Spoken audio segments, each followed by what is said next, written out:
Did Alex Pereira's magic curse this card? You're a wizard, Harry.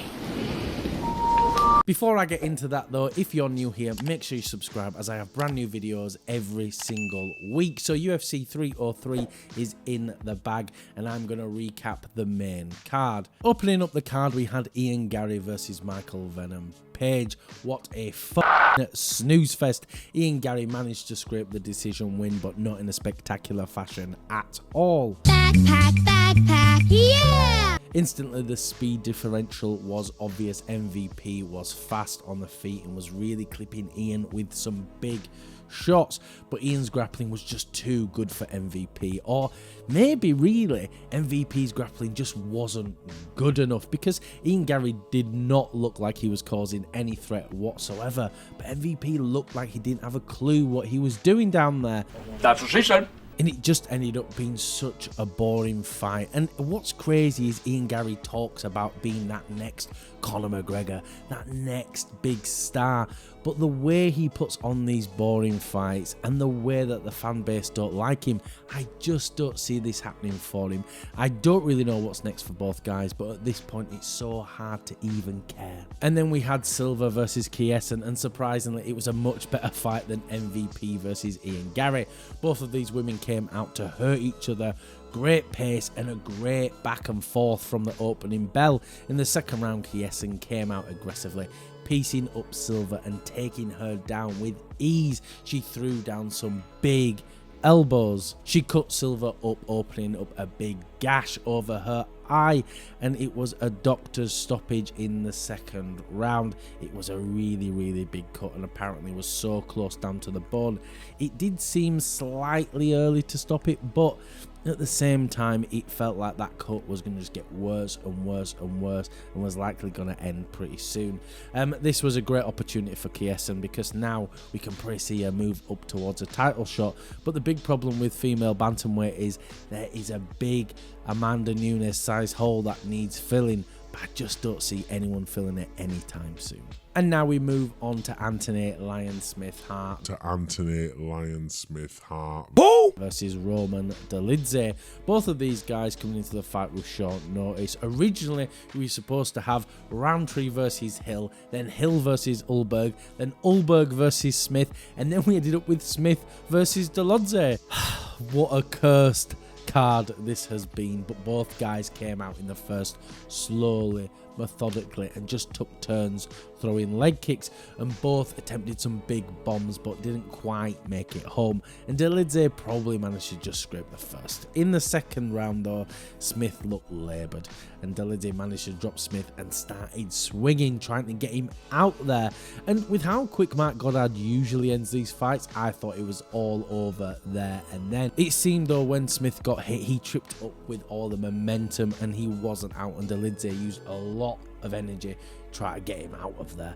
And the thing is, when Smith then came out into the third round, he just looked exhausted, absolutely knackered, and it seems so strange at this point of his career. He doesn't need to be taking these short notice fights. He needs that time to prepare, otherwise he's just going to be exhausted. Nothing else really notable happened in the third round, and overall a pretty dull fight. Dolidze got the decision win and now is ranked top 10 in 2 divisions, so I'm kind of interested to see what he does next, but I'm not sure how well he'll do at light heavyweight, especially against these top guys. And then in the co-main, we have Diego Lopez versus Brian Ortega. Hold up.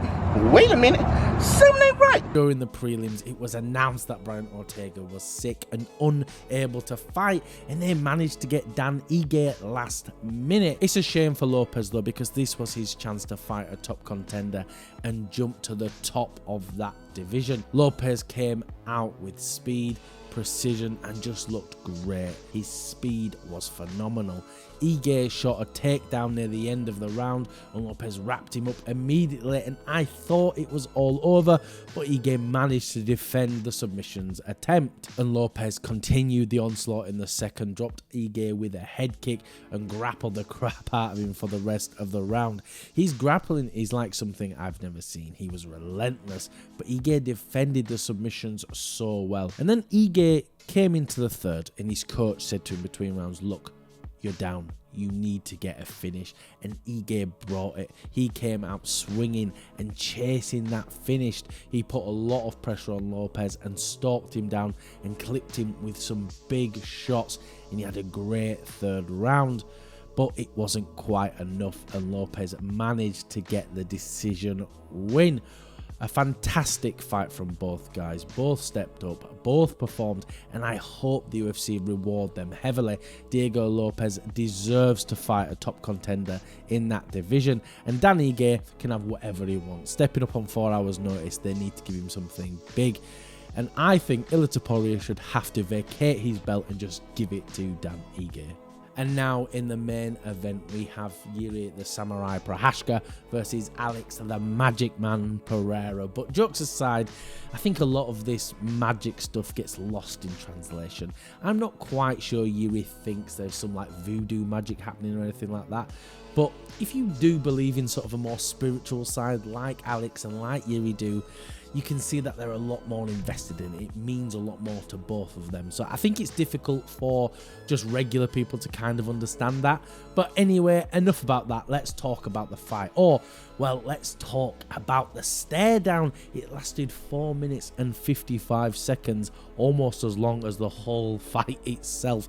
These two guys are just so intense. But now let's talk about the actual fight. Jiri Prochazka came out switching stances and was really doing quite well. He was lunging forward, getting some good strikes in, but Alex caught him with a big left hook early, and then I think it made Jiri quite tentative for the rest of the round, and then right on the buzzer he got dropped, and I think from that point it was all over for him, because in between rounds it was clear he hadn't recovered. And he came out in the second, and Alex caught him immediately with a switch kick and ended the fight there and then.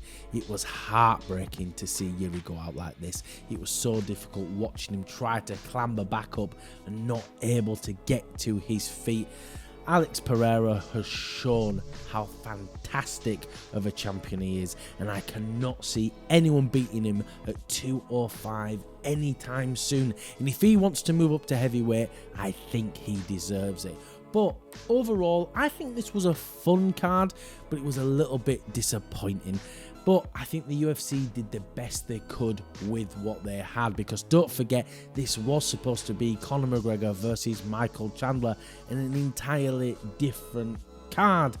Thank you for watching. If you can like, comment and subscribe, it really does help the channel out.